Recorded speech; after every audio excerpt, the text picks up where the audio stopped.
What's up, everybody? It's stoppage time. Friday, May 31st. And I promised you I'd take you out on some spectacular locations with these stoppage times every Friday afternoon.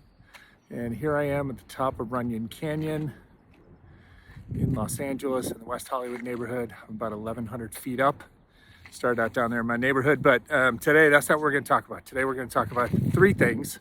We're going to talk about entrepreneurial thinking, storytelling, and finding your why.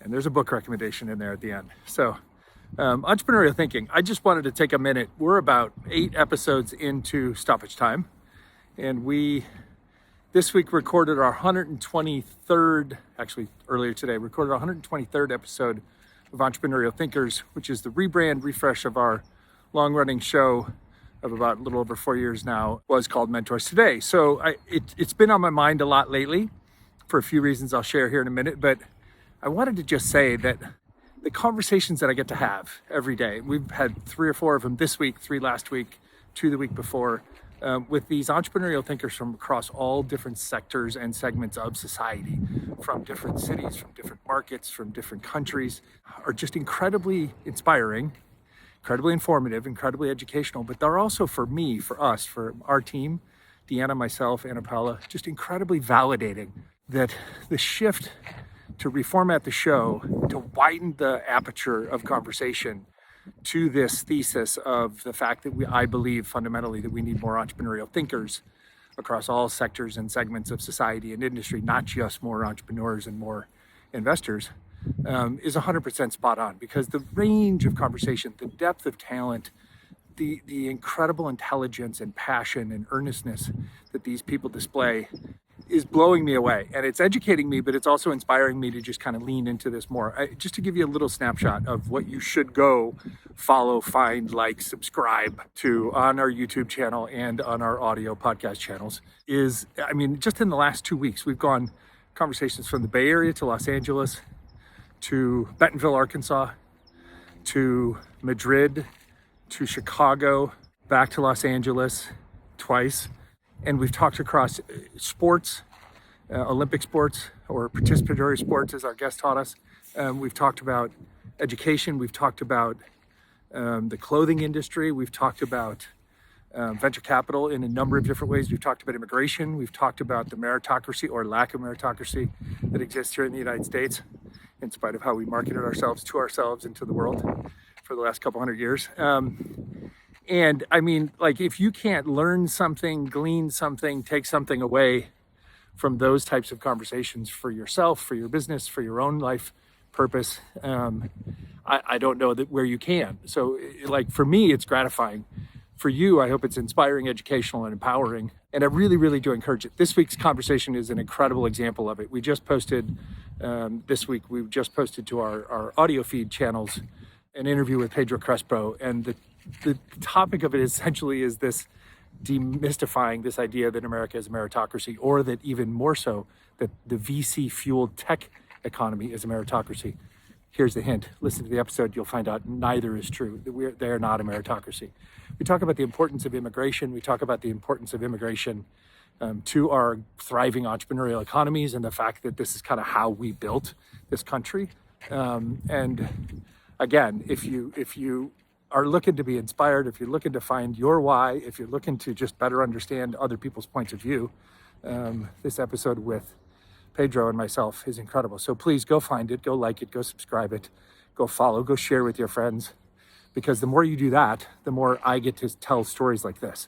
And that is the segue to kind of the second topic for the day, which is storytelling. I bet myself and my future business, career, wealth, possibilities, etc., on the fact that our business media just does not do an adequate job enough telling good stories. We just don't tell positive human stories well enough. And frankly, I don't believe we tell enough of them, and I don't believe we tell a diverse amount of them as much as we could. So my motivation to do this, my inspiration behind building the Storytellers Company, and building out Entrepreneurial Thinkers, the podcast, or sharing these weekly Stoppage Time podcasts with you, and in the future getting into writing the book that we're talking about around relationships, building a television show around kind of local relationships and the local entrepreneurial economy here in California, exploring partnerships and relationships with more media creators to tell more stories from more different places. This is all rooted in this inspiration that I get from these entrepreneurial thinkers that I continue to meet. So I believed this deeply enough to commit my future to it, to close down our prior business 6, 8, 9 months ago, right? And have just kind of been on the slow build track since then.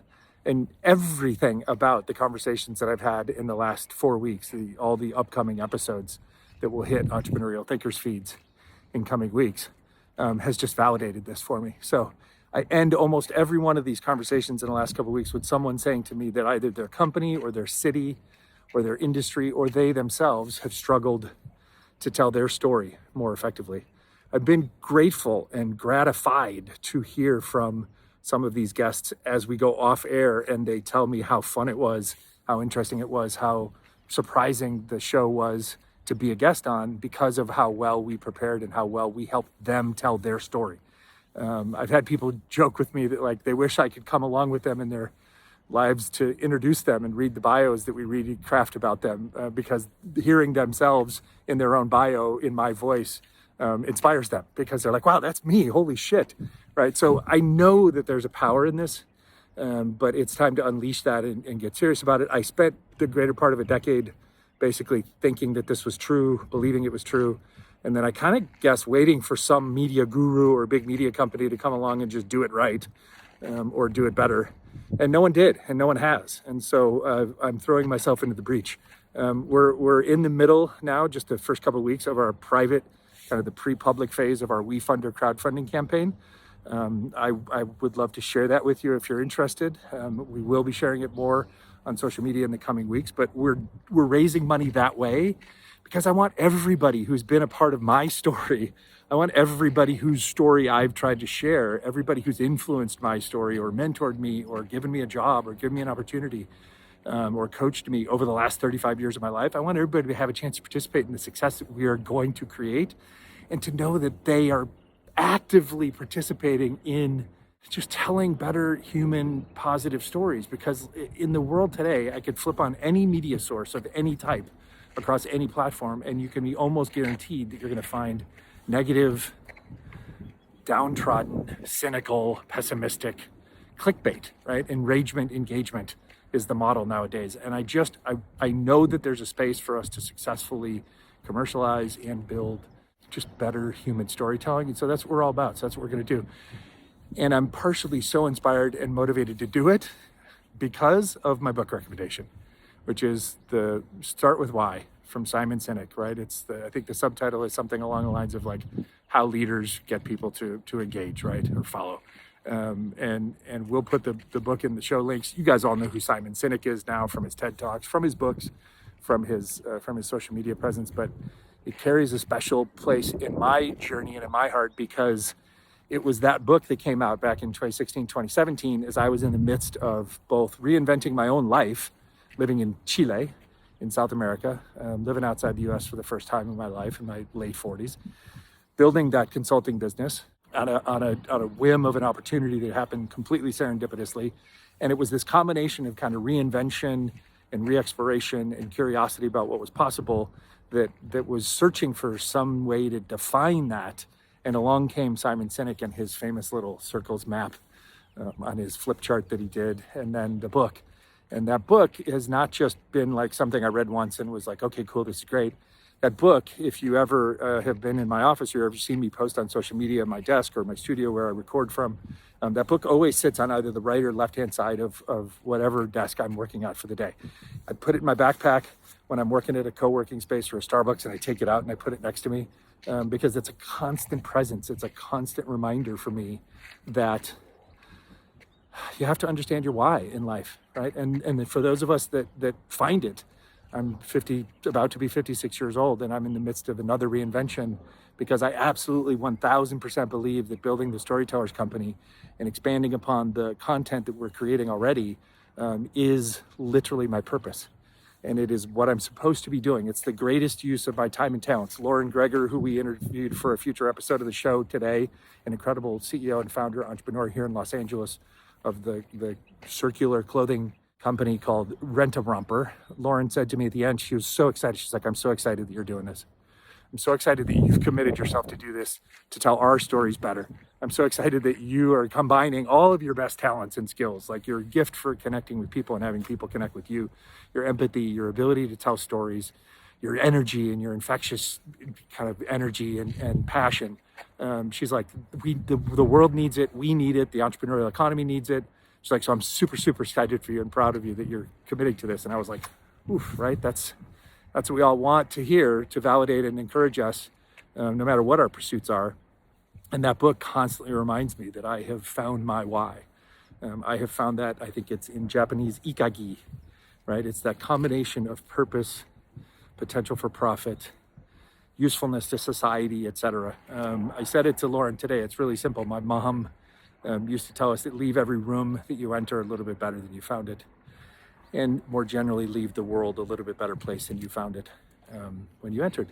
And so that's all I'm really trying to do. And yes, make a living and be able to take care of myself and my family and future family along the way, but just like all of you are. So anyways, I hope you had an awesome week this week. I hope the stoppage time between the end of your week and your weekend is filled with joy and love and purpose.